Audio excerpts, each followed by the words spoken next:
Assalamualaikum warahmatullahi wabarakatuh. Selamat pagi, siang, sore, ataupun malam untuk Mbak Dini, Mbak Yanti, dan juga Mas Sofyan, dan juga teman-teman terus yang kemasan. Pada kesempatan kali ini, izinkan kami kelompok 6 untuk memberikan materi presentasi kami, di mana wilayah yang kami pilih adalah wilayah Buton, Sulawesi Tenggara, dan proyek strategis nasional yang kami pilih adalah proyek pembangunan jembatan Tona atau Buton dan Buton sampai Muna. Untuk pengisi materi presentasi hari ini ada saya, Umar Sirosa, kemudian rekan saya Miftah Al-An'am, dan juga Rizka Yuni Astari.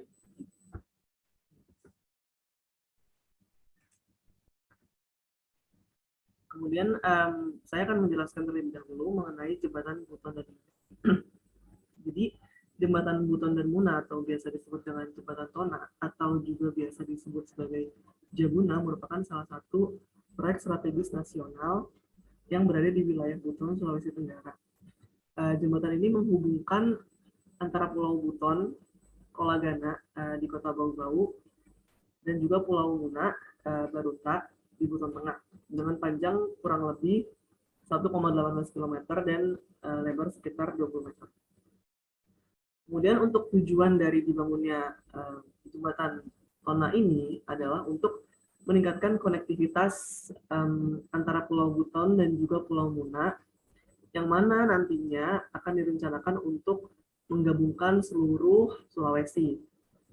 Nah, rencana pembangunan dari Jabuna ini merupakan kegiatan prioritas dari BPJN atau Badan Pelaksana Jalan Nasional yang sedang disiapkan oleh P2JN di Sulawesi Tenggara.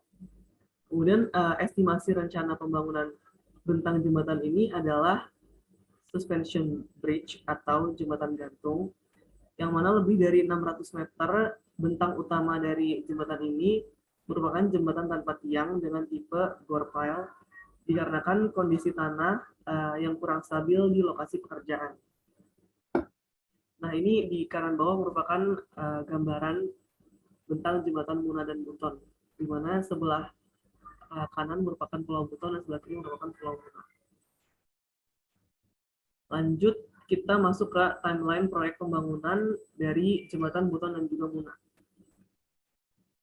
Nah, lahirnya gagasan atau rencana untuk membangun jembatan Tona ini sudah ada sejak 2003 pada awal kepemimpinan Gubernur Sulawesi Tenggara saat ini, yaitu Ali Mazi. Kemudian setelah itu mulai dibicarakan ke masyarakat, khususnya kepada warga setempat dibangunnya tiang pancar, di mana pada saat sosialisasi adanya pembangunan ini ternyata mendapatkan respon positif dari masyarakat. Nah, kemudian lanjut di tahun 2010 sampai 2018 itu terus dilakukan studi kelayakan dan juga detail engineering design oleh Dinas Pekerjaan Umum Sulawesi Tenggara dengan konsultan perencananya itu yaitu PT Jasakons Putra Utama. Lalu di tahun 2020 sampai 2021 itu dilakukan review rencana pembangunan secara menyeluruh dan juga diadakan awal pembukaan lahan yang mana 17 lahan milik warga di Kelurahan Palabusa ini sudah disiapkan. Selanjutnya untuk proses pembangunan itu direncanakan akan direalisasikan pada tahun 2022, tepatnya di bulan April, yang mana seharusnya bulan lalu itu sudah mulai berjalan pembangunan jembatan Tona. Kemudian masuk membahas lokasi dan profil dari sosial ekonomi wilayah pembangunan jembatan. Untuk lokasi pembangunan jembatan Tona ini sudah jelas ada di Pulau Buton hingga Pulau Muna, yang mana dua titik kaki jembatan itu berada di desa Sangyewambulu, Buton, dan juga dusun Kolagana di Palabusa. Kemudian untuk jumlah penduduk dari Buton Tengah itu berjumlah sekitar 114.773 jiwa per 2020.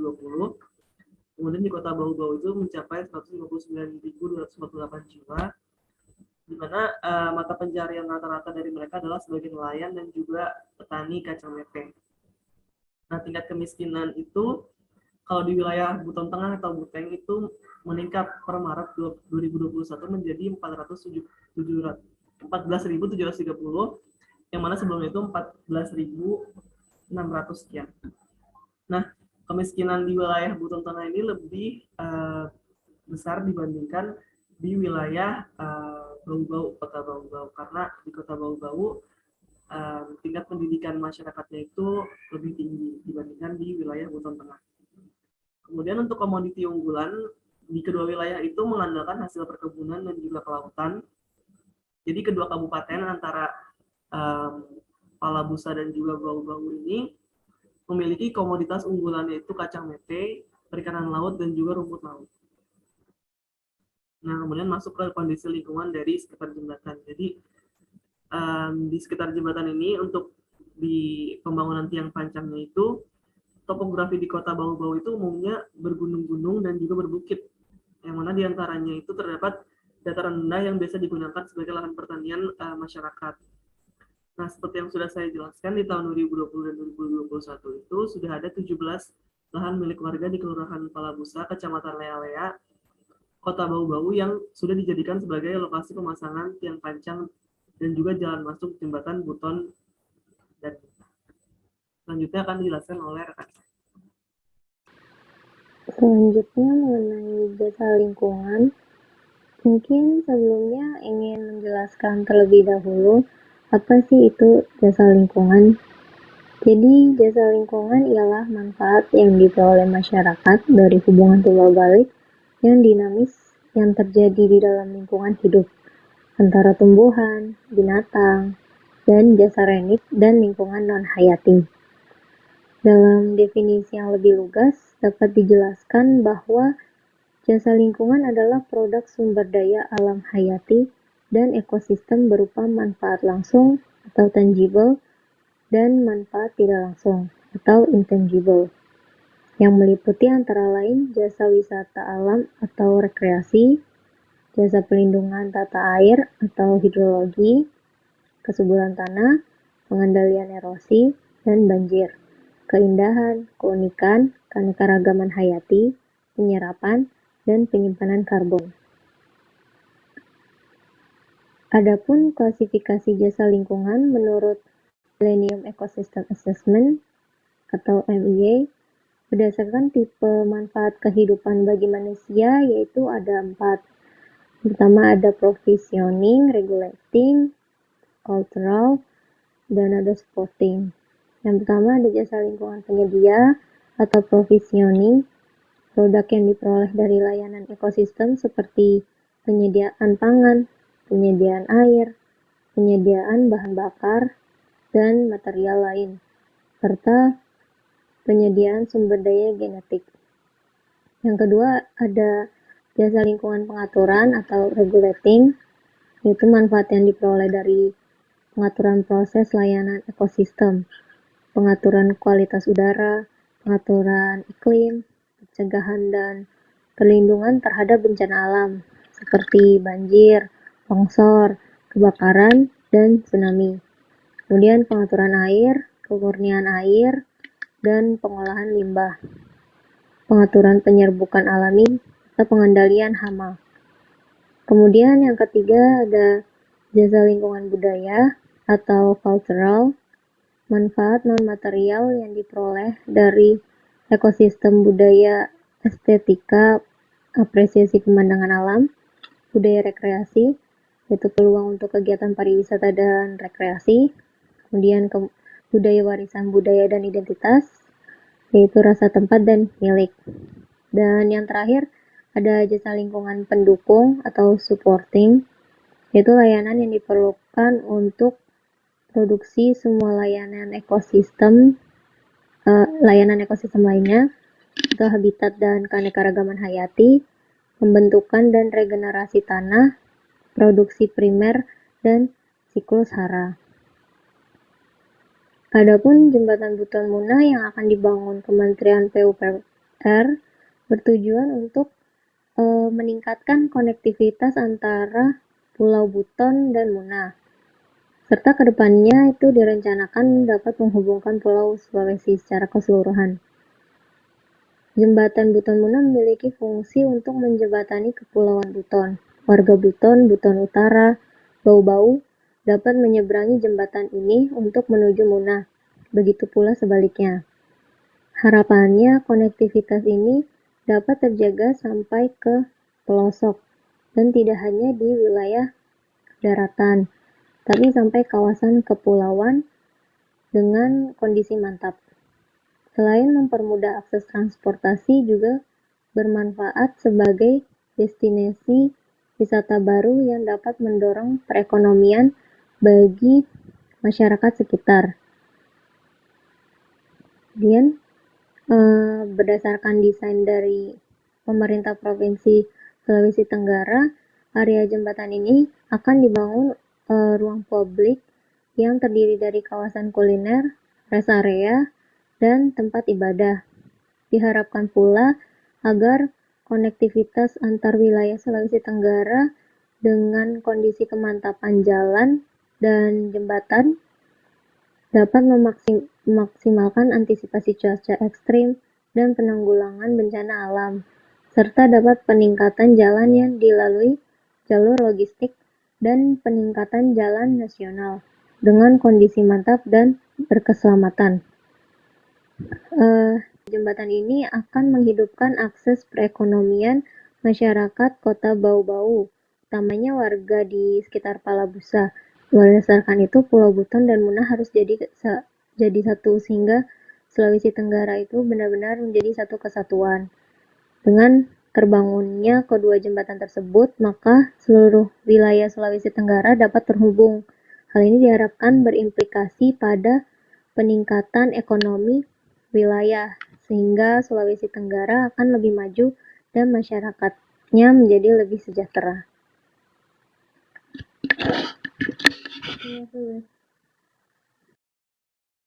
Oke, perkenalkan nama saya Chandra Penatagan. Saya akan melanjutkan dari peserta selanjutnya tentang peningkatan peningkatan dan risiko lingkungan di Jembatan Buton Muna. Kasus yang kami angkat sehari. Jadi tadi kan sebelumnya tuh kita udah bahas nih di timeline tentang DID atau jembatan gantung kabel stay yang udah disusun itu kan nunjukin kan kalau pemerintah daerah memang udah proaktif. Ya namanya dapat proyek kan siapa yang nggak seneng coba kalau bukan pemerintah. Jadi proses AMDAL itu udah berlangsung pada 2020 kemarin sampai sekarang tuh saya cari belum nemu hasilnya. Tapi yang jelas tuh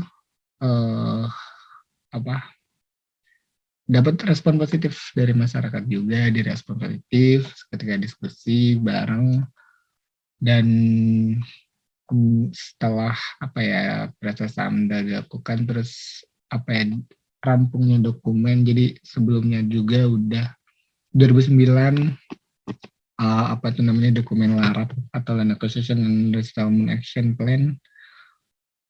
Jadi dalam melihat potensi peningkatan lingkungan pada jembatan Buton Muna itu dapat dilihat misalnya melalui program dari pemerintah daerah untuk merumuskan optimalisasi pengelolaan sumber daya alam agar berkelanjutan. Seperti misalnya dapat dilihat di slide ya saat pembangunan berlangsung misalnya faktor pemilihan konstruksi lokasi, perairan pelautan dengan arus kecil itu jadi yang diperhatikan sama mereka. Jadi itu kan jalur pelayaran domestik kan, dan antara penghubung Pulau Buton Muna yang produktif, mereka kan kakao aktifnya banyak dan juga produksi rempah lainnya, dan itu jadi kebijakan mutual yang baik.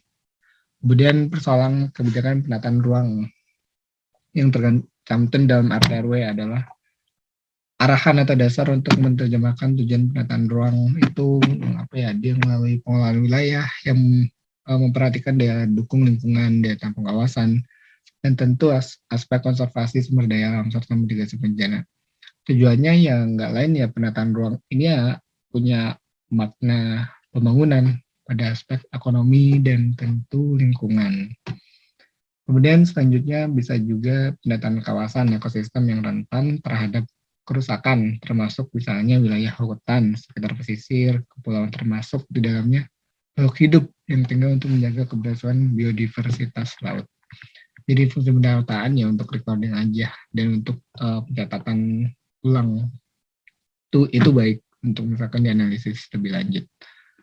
Kemudian pengembangan sistem pengawasan dan pengendalian pemanfaatan sumber daya alam, khususnya sumber daya laut yang kita garis bawahi sebagai langkah preventif dan proteksi penyalahgunaan sumber daya alam berlebih untuk misalnya polluting technology atau teknologi kotor yang mencemari lingkungan dan effluent consumption atau sebagai apa ya, SDA itu ya buat memperoleh keuntungan sebesar-besarnya aja dalam konteks mengeksploitasi sumber daya alam yang mendorong konsumsi sumber daya alam secara berlebih atau mewah. Kemudian yang terakhir tuh kita bisa pakai sebagai pendekatan komunitas misalnya dalam pengembangan potensi ya, dalam pengembangan pola kemitraan dengan lembaga masyarakat yang melibatkan berbagai pihak misalnya dalam ngelola sumber daya alam, terus pemeliharaan lingkungan hidup. Jadi mereka tuh bakal bergerak secara kolektif yang dasarnya ya tentu ada kesadaran individual tentang pentingnya lingkungan dan ekosistem. Kemudian next, ini slide selanjutnya tentang rencana strategis dari 2016 hingga 2021 Dinas Lingkungan Hidup.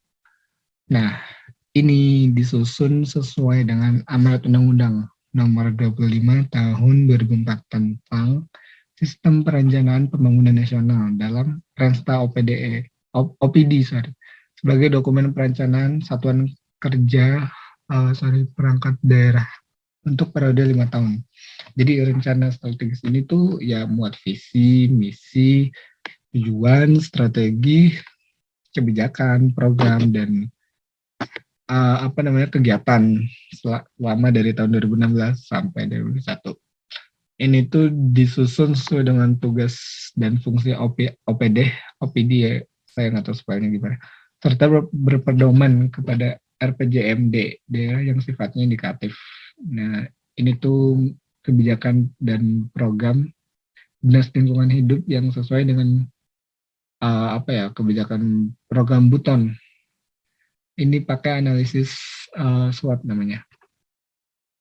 Kemudian kita next ke slide selanjutnya tentang, kan tadi kita ngomongin potensi nih, sekarang kita beralih ke resiko lingkungan. Resiko lingkungan di sini tuh ya, meskipun tadi saya sebut sebagai ya pemerintah proaktif mendukung pembangunan jembatan serta dia dapat respon yang sentimen positif dari masyarakat, tetap aja persoalan tentang lingkungan itu perlu diperhatikan melalui prinsip berkelanjutan. Karena bukan hanya hak manusia saja yang perlu ditegakkan, lingkungan beserta isinya justru yang perlu dimaknai lebih lanjut.